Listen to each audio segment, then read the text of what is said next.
Baik Bapak Ibu Saudara, kesempatan apa, peluang apa yang Tuhan mau lakukan dan kerjakan, bahkan yang menjadi sikap kita ketika kita diperhadapkan dengan kesukaran dan masalah kehidupan. Mari kita masuk kepada bagian yang ketiga. Kita buka 1 Samuel 24 ayat 1 sampai ayat 8a. Silakan Mami bacakan untuk kita. Daud membiarkan Saul hidup.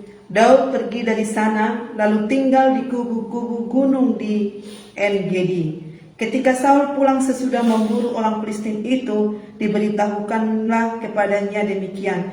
Ketahuilah, Daud ada di padang gurun En-Gedi. Kemudian Saul mengambil 3.000 orang yang terpilih dari seluruh orang Israel, lalu pergi mencari Daud dan orang-orangnya di gunung batu kambing hutan. Ia sampai ke kandang-kandang domba di tepi jalan. Di sana ada gua dan Saul masuk ke dalamnya untuk membuang hajat. Tetapi Daud dan orang-orangnya duduk di bagian belakang gua itu. Lalu berkatalah orang-orangnya kepada Daud, telah tiba hari yang dikatakan Tuhan kepadamu. Sesungguhnya aku menyerahkan musuhmu ke dalam tanganmu. Maka perbuatlah kepadanya apa yang kau pandang baik. Maka Daud bangun lalu memotong punca jubah Saul dengan diam-diam. Kemudian berdebat-debatlah hati Daud karena dia telah memotong punca Saul. Lalu berkatalah ia kepada orang-orangnya, dijauhkan Tuhanlah kiranya daripadaku untuk melakukan hal yang demikian kepada tuanku, kepada orang yang diurapi Tuhan, yakni menjamah dia, sebab dia lah orang yang diurapi Tuhan.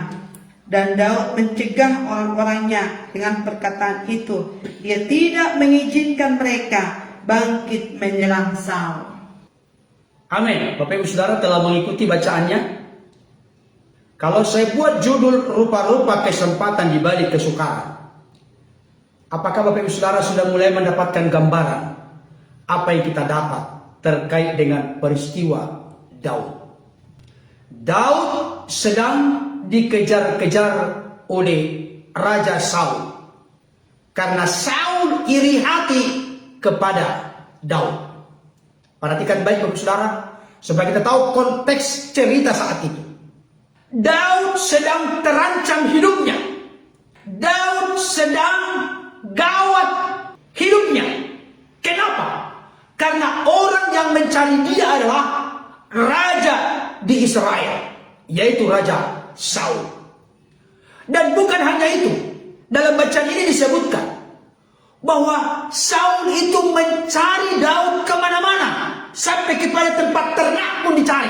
Bayangkan, tidak boleh lolos, tidak boleh luput ini Daud. Bukan hanya itu, Saul mengerahkan 3.000 orang prajurit yang terbaik, tentara yang terbaik untuk mengepung menangkap Daud. Coba tarik peristiwa ini kepada dirimu, diriku, diri kita semua. Daud terancam nyawanya Bapak Ibu Saudara. Apakah malam hari ini jiwamu, hidupmu terancam? Saya kasih tahu, Daud telah terlebih dahulu terancam nyawanya. Padahal Daud tidak pernah melakukan sesuatu yang jahat kepada Saul. Bahkan Alkitab nanti di masa-masa sebelumnya kita bisa melihat Daud itu adalah prajurit yang gagah perkasa. Dia selalu berhasil kemanapun Tuhannya suruh dia berperang, dia selalu menang karena Tuhan menyertai dia. Tapi oleh karena Daud berhasil mengalahkan Goliat, prajurit Filistin yang tinggi besar, yang sudah berpengalaman, orang raksasa itu, maka ketika pulang dari peperangan, wanita perempuan Israel pun bernyanyi, Saul mengalahkan beribu-ribu, tetapi Daud mengalahkan berlaksa-laksa, berpuluh-puluh ribu. Maka hal itu menyakiti hati Saul. Lama-kelamaan nanti kerajaan ini akan beralih kepada Daud, karena sudah mulai orang-orang terpukau, terpesona, membanggakan, mengeluhkan Daud. Karena itu Saul tidak mau Daud hidup. Saul mau mencelakakan Daud, bahkan Saul mau membunuh Daud. Itulah situasi kondisi yang sedang terjadi Bapak Ibu Saudara. Tarik kepada diri kita masing-masing. Adakah situasi kondisi yang sesulit, seberat, sesukar, sebesar itu Bapak Ibu Saudara alami malam hari ini? Tapi apa yang terjadi? Dengarkan baik. Ketika Saul dalam sebuah pencarian didampingi dengan anak buahnya, prajurit tentaranya. Saul sedang membuang hajat di sebuah gua. Tahu kan membuang hajat? Nggak usah kita bahas. Dengarkan baik. Ketika Saul sedang membuang hajat, anak buah Daud memberitahukan. Ayat yang kelima, perhatikan. Lalu berkatalah orang-orangnya kepada Daud. Maksudnya orang-orangnya itu anak buah Daud. Berkata kepada Daud, telah tiba hari yang dikatakan Tuhan kepadamu. Sesungguhnya aku menyerahkan musuhmu ke dalam tanganmu. Maka perbuatlah kepadanya, maksudnya kepada Saul, apa yang kau pandang baik. Perhatikan baik. Telah tiba saatnya hari yang dikatakan Tuhan. Engkau sudah bisa membalaskan musuh-musuhmu, termasuk musuh utama yang paling besar adalah Saul. Telah tiba saatnya. Kenapa? Karena Saul sedang membuang hajat di sebuah gua. Ternyata prajurit tentaranya tidak waspada karena mereka tidak menyangka, tidak menduga bahwa Daud ada di sekitar mereka. Saya mau katakan, di sini letak kesempatan. Kesempatan itu apa? Dengarkan baik. Disinilah letak kesempatan bagi Daud untuk membalaskan dendamnya kepada Saul kalau dia dendam. Disinilah kesempatan bagi Daud untuk menyelesaikan hidup Saul yang adalah musuh yang selalu mencari dia, padahal Daud tidak pernah memusuhi dia. Dan jangan lupa, Daud itu adalah menantu dari Saul. Daud itu menantu dari Saul. Nanti cek Alkitab deh. Tapi dia tidak mau nanti kerajaan ini beralih dari Saul kepada Daud. Dengarkan baik saudara. Tolong dibuka hati pikirannya. Ini penting. Di dalam masa-masa kesulitan, masa-masa beban berat, masa-masa kesukaran, mari kita memilih tindakan, keputusan sebagai bentuk peluang kesempatan untuk melakukan seperti apa yang dilakukan oleh Daud. Apa itu? Dia berkata, jauhlah kiranya daripadaku untuk mengusik, untuk menjamah, untuk membunuh, untuk mencelakai orang yang diurapi Tuhan. Nah, maksudnya saudara, ada kesempatan bagi Daud untuk menyelesaikan hidup Saul. Kenapa saya katakan demikian? Kesempatan itu pasti. Karena apa? Ada yang tahu jawabannya? Daud itu sudah bisa menyelesaikan kehidupan Saul. Kenapa saya bilang bisa menyelesaikan? Puncak jubahnya dipotong. Kalau puncak jubah dipotong, yang di bawah bisa nggak dipotong? Ini puncak jubah di atas. Saya puncak jubah kan di atas ya. Puncak jubahnya ketika buang hajat ini Raja Saul berhasil dipotong. Kalau puncak jubahnya Saul berhasil dipotong oleh Daud, maka yang di bawahnya berhasil nggak? Tahu nggak di bawahnya, Pak? Tahu nggak di bawahnya? Berhasil nggak dipisahkan antara ini dengan di bawah? Berhasil nggak? Berhasil, Bapak Ibu Saudara. Tapi dia berkata, aku tidak mau menjamah yang diurapi Tuhan.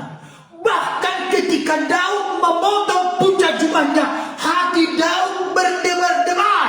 Kenapa berdebar-debar? Karena dia merasa bersalah telah menjamah baru baju atau jubah dari yang diurapi Tuhan. Berarti apa pembelajaran bagi kita? Di tengah masalah, beban berat, kesulitan, bahkan niat jahat orang lain kepada kita, ada kesempatan bagi kita untuk menyelesaikan orang itu. Tapi kita tidak melakukan. Berarti kesukaran adalah pentas, peluang, kesempatan untuk kita diajar bijaksana. Jangan sampai memilih yang jahat, tapi memilih yang baik. Ini di goalnya. jalan lancar, mau memilih yang baik, biasanya gampang. Tapi kalau diperhadapkan dengan situasi yang begitu sulit dan sukar, apalagi terkait langsung dengan nyawa, itu berat, Bapak Saudara. Tapi Daud mempergunakan kesempatan, tidak disalahgunakan kesempatan itu untuk membunuh Saul, tapi justru dia memilih untuk melakukan yang baik, yang berkenan kepada Tuhan. Oke, ada yang mau disampaikan? Ya, intinya dari peristiwa atau firman Tuhan pada kali ini, Ya, kalau kita lihat dari segi kehidupan Daud, ya kan hidupnya terancam, kemana-mana dia tidak bisa, takut gitu. bahkan dia melarikan diri. Dia takut bisa dibunuh apa gitu. Kita bagaimana kalau kita diperhadapkan seperti itu? Ya. Ya, pas ada kesempatan, dia mestinya kan kita selama ini udah nggak tenang, bukan 1 hari 2 hari, Ya. kan ini bertahun-tahun karena Ya. sudah lama seperti itu ya. Saul sama Daud, Ya. ketika putri-putri tadi yang mau sorak-sorak kan, di situ sudah lama kejadiannya. Nah, mestinya kesempatan itu dia gunakan untuk membalas dendam. Ya. Tetapi kesempatan itu dia tidak mau gunakan. Pertama karena dia tahu itu adalah hamba Tuhan yang diurapi Tuhan. Amin. Ya kan pada saat ini ada banyak orang Kristen misalnya, mau hamba Tuhan mau apa, ya kan nggak peduli, dia menghargai lagi. Bukan saya Ya. supaya mengajak Bapak itu menghargai kita, bukan Ya. intinya di situ. Kita percaya ketika hamba Tuhan dia mengambil keputusan, apalagi pendeta hamba Tuhan sudah diurapi, Ya. saya kembali sidang, ketika dia diurapi Tuhan, Ditahbiskan. ditahbiskan, kita percaya itu terjadi, Tuhan juga mengurapi dia. Gitu. Amin. Nah, itu sudah kita tahu, tapi kita bermain-main, malah melecehkan, bahkan tidak menghargai hamba Tuhan. Ya. Nah, itu perlu. Terus yang kedua yang saya lihat di sini, dia tidak membalas kejahatan dengan kejahatan, Yes. tapi kejahatan itu dia balas dengan kebaikan. Amin. Dia kan sudah ada peluang dia membalas itu. Kalau kita seperti itu coba, ya kita kan manusia juga. Mau saya ini aja Ya, gitu ya, kan. benar. Nah, kita langsung lakukan itu supaya kita puas gitu loh. Sebagai Ya. kita manusia gitu loh. Tetapi pada kali ini luar biasa karakter Daud, begitu Ya. betul dia dijamah Tuhan ya. Ya. Ketika memotong punca juga dia berdebar-debar. Hatinya ini loh. Ya. Hatinya itu nggak tenang ya, hati nurani. Kita kan ketika kita melakukan kejahatan, kita melakukan dosa, hati nurani tersetak. Aduh Ya. Tuhan, ampuni aku, maafkan aku. Itu kalau ada di dalam hati kita. Tapi kalau kita Bapak Ibu semua melakukan sesuatu yang menyimpang dari Tuhan, 1 kali, masih goyang-goyang, masih 2 kali, kan, aduh Tuhan maafkan aku. Tapi sudah makin keseringan dia tidak merasa lagi itu. Hati nurani itu Ya. bisa jadi Mati ya. keras gitu loh, tidak merasakan mau mencuri ke, mau mengata-ngatai orang ke, mau apa aja, tidak Ya. peduli karena hati nuraninya sudah mati. Hati-hati kalau Amin. seperti ini gitu loh. Tapi di sini yang saya lihat Daud itu luar biasa apa? Dia hati nuraninya masih bersih. Ketika dia mau memotong punca jubah aja dia nggak tenang. Apalagi sampai Iya. Oke. menyelesaikan. Dia Ya. bilang dia itu adalah hamba yang diurapi Tuhan, bayangkan. Ya. Begitu dia menghargai. Padahal kalau dia lihat itu nggak cocok lagi sebenarnya Saul menjadi hamba yang diurapi Tuhan karena dia Ya. memberontak kepada Tuhan. Yang mempersembahkan korban, padahal sebetulnya Samuel. itu tidak bisa dia lakukan. Samuel waktu itu kan marah, belum waktunya kamu kok lakukan itu. Ya. Pada saat itu Tuhan bilang, aku menolak dia. Dan itu pasti Daud tahu. Tapi sekalipun dia ditolak Tuhan, bayangkan. Daud tetap berkata bahwa dia seorang yang diurapi Tuhan. Merinding aku ini mah. Iya, oke. Oke. Gitu. Dan yang sangat luar biasa Bapak Saudara ayat 8. Dan Daud mencegah orang-orangnya dengan perkataan itu. Artinya jangan coba usik Saul yang diurapi Tuhan. Iya. Jangan, itu maksudnya. Iya, tidak mengizinkan. Ia tidak mengizinkan mereka bangkit menyerang Saul. Artinya Daud memberikan contoh tidak membalas kejahatan dengan kejahatan. Maka dia pun punya otoritas dan kuasa untuk menyampaikan itu kepada anak buahnya. Tapi coba kalau sampai Daud berkata, selesaikan. Langsung semua itu anak buahnya menyelesaikan. Selesai. Tapi anak buahnya pun tidak bisa berbuat apa-apa. Karena apa? Mereka lihat Daud pemimpin mereka tidak mau menjamai di urapi Tuhan. Di sini ada hal praktis yang perlu kita perhatikan. Keteladanan dari pemimpin itu penting untuk ditularkan kepada anak buah kita. Yang jelas, dengarkan baik. Rencana Saul mau membunuh Daud, ternyata itu tidak dipakai Daud untuk hidup dalam dosa, untuk memilih kejahatan, memilih dosa, membalas kejahatan yang kejahatan. Tapi itu kesempatan bagi dia untuk mempraktekkan, untuk melakukan, untuk berbuat, untuk mengerjakan hal yang benar di mata Tuhan. Apa aplikasinya bagi kita? Mari Bapak Saudara, di tengah kesukaran yang kita hadapi, mari belajar mempraktikkan firman Tuhan untuk melakukan, mengambil, menjatuhkan pilihan dan keputusan melakukan yang benar. Jangan balas kejahatan dengan kejahatan. Kejahatan harus balas dengan kebaikan. Roma 12 ayat 21. 3 boleh ya. Apalagi mendoakan musuh kita supaya segera dia bangkrut. Jangan. Tuhan berkati dia. Kalau nggak cocok nanti berkat itu kepada dia, kembali ke kita berkat. Tapi kesal juga gitu. Kadang kita hati nurani kita di Tuhan. Iya. Ajar dia. Tapi itu terang saya di Maksudnya mau ngomong gini, hamba Tuhan juga manusia gitu. Iya, kadang-kadang saya pribadi kadang itu, ya Tuhan, lo kesal banget ini, udah jangan menurut saya ya. Pukul dia Tuhan. Ya Tuhan tegur. Pukul dia. Sampai kita sedih gitu loh. Tapi ketika kita ingat firman Tuhan ini, jangan balas kejahatan dengan kejahatan. Bahkan Yesus berkata apa? Kasihilah musuhmu. Kasihilah musuhmu, berkatilah dan jangan mengutuk. Amin. Mari Bapak Saudara, di tengah situasi kondisi keadaan yang sedang kita hadapi saat ini, mari kita berlomba-lomba untuk memilih dan menjatuhkan pilihan kepada melakukan yang baik, Amin. bukan yang jahat. Amin. Ini kesempatannya. Banyak orang sekarang karena ada kocar kacir pergumulan permasalahan, justru makin melimpah melakukan dosa, melakukan kejahatan. Pak Pendeta, jangankan yang halal pun susah sekarang. Itu kata-katanya, Bapak Saudara. Tapi saya mau sampaikan, mari di tengah-tengah kesulitan, kesukaran, kita belajar untuk hidup kudus, hidup berkenan kepada Tuhan, hidup menyenangkan Tuhan. Percayalah, yakinlah, kita biji matanya, tidak mungkin dia biarkan kita jatuh tergeletak. Tangannya yang penuh kuasa menolong, menopang kita dan membawa kita kepada kemenangan yang sempurna. Oke, karena masih ada waktu dikit lagi, kita lihat dulu yang lain. Contoh lain beliau menegaskan, tapi tetap ini kesempatan untuk memilih apa yang baik dan buruk. Mari kita jatuhkan pilihan kepada apa yang baik, jangan yang buruk.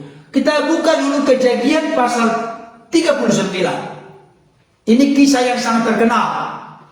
Contoh yang kedua, biar lebih mantap. Kejadian 39 ayat 7 sampai 10. Silakan Mai bacakan.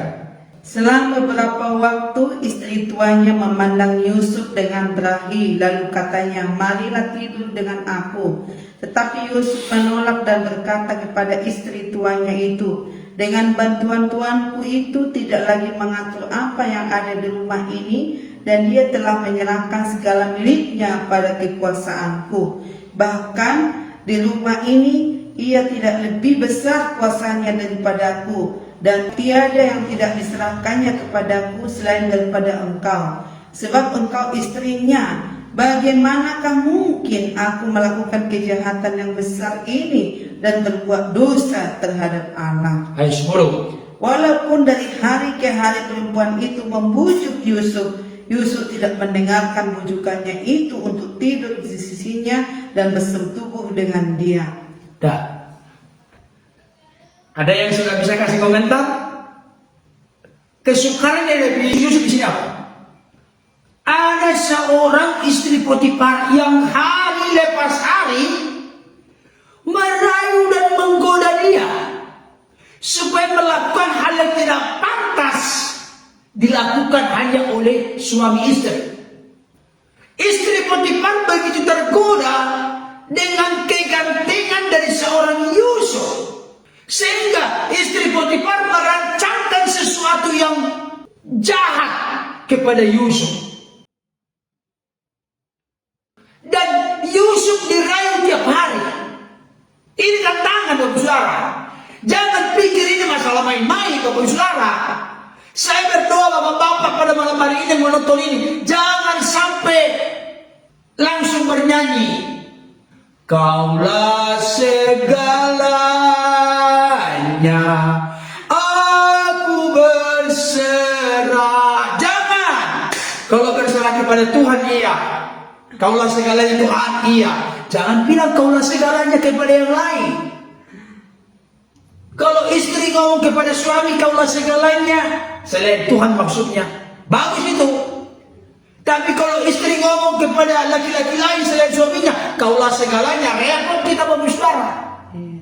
Kalau seorang suami ngomong kepada wanita lain selain istrinya, aku berserah, repot kita ini. Saudara dikasih Tuhan. Saya mau kasih tahu ini masalah serius. Kenapa? Yusuf sebagai seorang pemuda yang ganteng, berprestasi, lewat kehadirannya di rumah Potifar, rumahnya diberkati, ladangnya diberkati, seluruh yang ada pada Potifar diberkati lewat kehadiran Yusuf. Ini gambaran orang benar hadir di rumah seseorang bukan menjadi benalu, tapi menjadi berkat. Itu maksudnya. Amin. Tapi yang jelas di sini, sekalipun hari lepas hari dia dirayu, tapi Yusuf tidak mau berkompromi. Dia tetap menjatuhkan pilihan untuk hidup dalam kekudusan. Bahkan dia berkata, bagaimanakah mungkin aku melakukan kejahatan yang besar ini dan berbuat dosa terhadap Allah? Bayangkan. Secara manusia, secara hidup duniawi, Yusuf beruntung. Ada orang bilang begitu, beruntung. Saya yakin istri Potifar itu bukan jelek. Orang dia kepala pegawai istana, gak mungkin orang jelek. Bukan merendahkan seorang ini ya, bukan. Artinya Yusuf masih tertarik sebenarnya secara manusia. Tapi Yusuf sudah terpatri, tertancap hatinya, terbelenggu, mencintai Tuhan lebih dari segalanya. Dia tidak mau melakukan dosa besar itu untuk merusak kesucian hidupnya. Dia tetap memilih takut akan Tuhan. Ini dia. Jadi kesukaran, tantangan, pergumulan yang diperhadapkan dalam hidup membawa kita untuk memilih yang benar dan menolak yang buruk. Dan inilah salah satu ciri kedewasaan rohani kita dalam mengiring mengikut Tuhan. Dengarkan kalimat ini Bapak Ibu Saudara. Orang yang terlalu gampang, terlalu mudah kompromi dengan dosa adalah orang yang tidak pernah serius bertumbuh dalam Tuhan. Tolong dengarkan ini. Barangkali ini suara yang Roh Kudus dorong untuk saya ucapkan malam hari ini. Ulangi sekali lagi.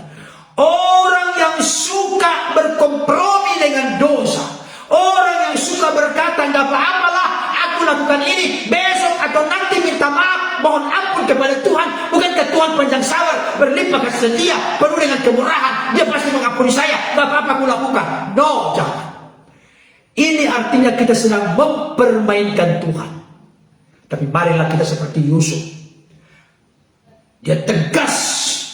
Ada jarak demarkasi, ada jarak perbedaan yang jelas. Dia buat. Ini hitam, ini putih. Saya pilih putih. Tidak abu-abu, nggak apa-apa lagi.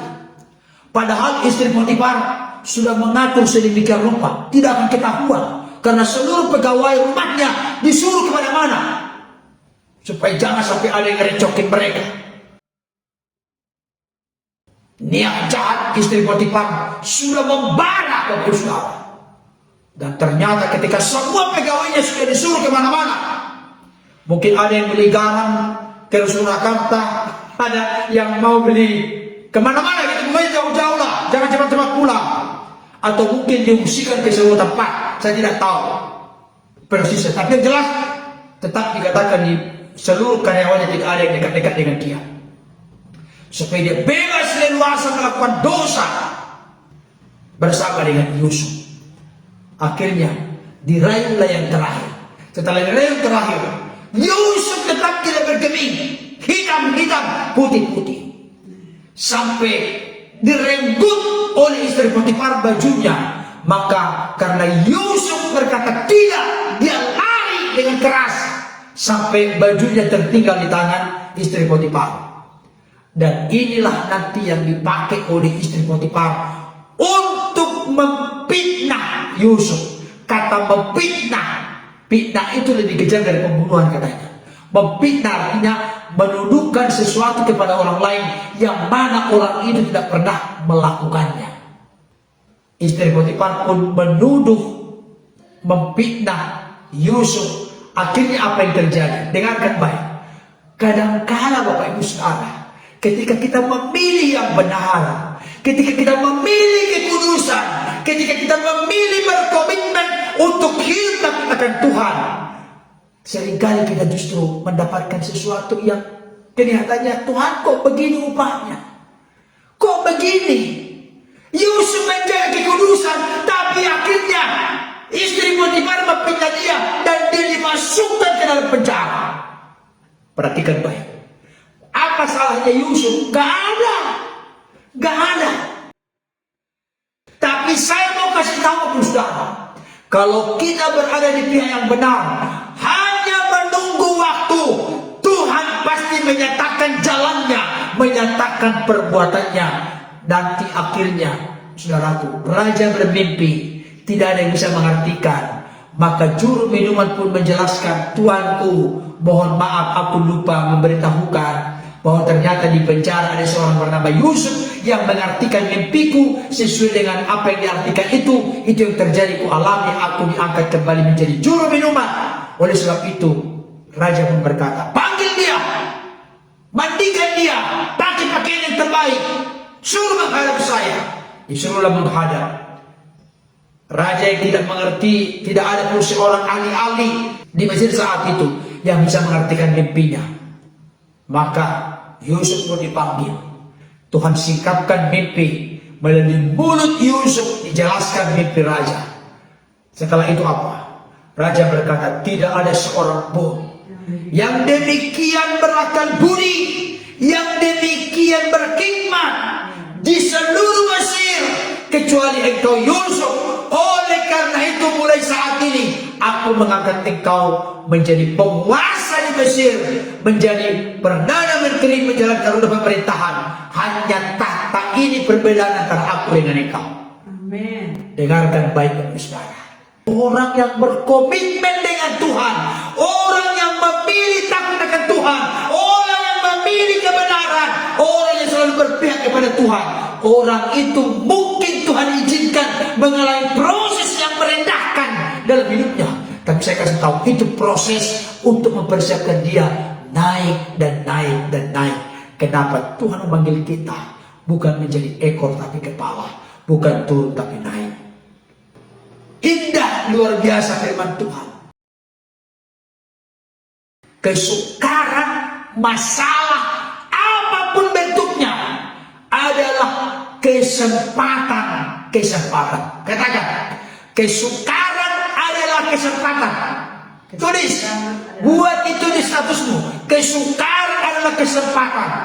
Kesempatan untuk apa? Kita akan pelajari yang keempat, kelima, keenam, ketujuh, ke-8, 9, 10, 11. Saya siapkan 11. 11 saya siapkan saudara. Kesukaran adalah kesempatan. Yang pertama, tulis kesempatan mengalami perlindungan, pertolongan, jaminan Tuhan.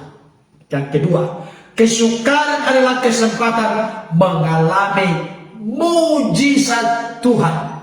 Yang ketiga, kesukaran adalah kesempatan untuk memilih apa yang baik atau apa yang buruk. Tentunya biarlah kita pergunakan kesukaran itu untuk tetap memilih apa yang baik. Seperti siapa tadi? Seperti Daud dan seperti Yusuf. Kiranya firman ini bergema, berkumandang di hati kita semua. Roh Kudus bekerja menerapkan firman ini dalam hatimu, hatiku, hati kita semua. Bawa pulang berkat ini. Jangan lagi dikuasai ketakutan dan kecemasan dalam menjalani kehidupan ini. Karena apa? Di tengah-tengah tantangan kesukaran, ada kesempatan-kesempatan emas yang akan kita raih di dalam Tuhan dan bersama Tuhan. Segala hormat, puji syukur, kemuliaan bagi Bapa di dalam Kristus oleh Roh Kudus kekal selama-lamanya. Amin.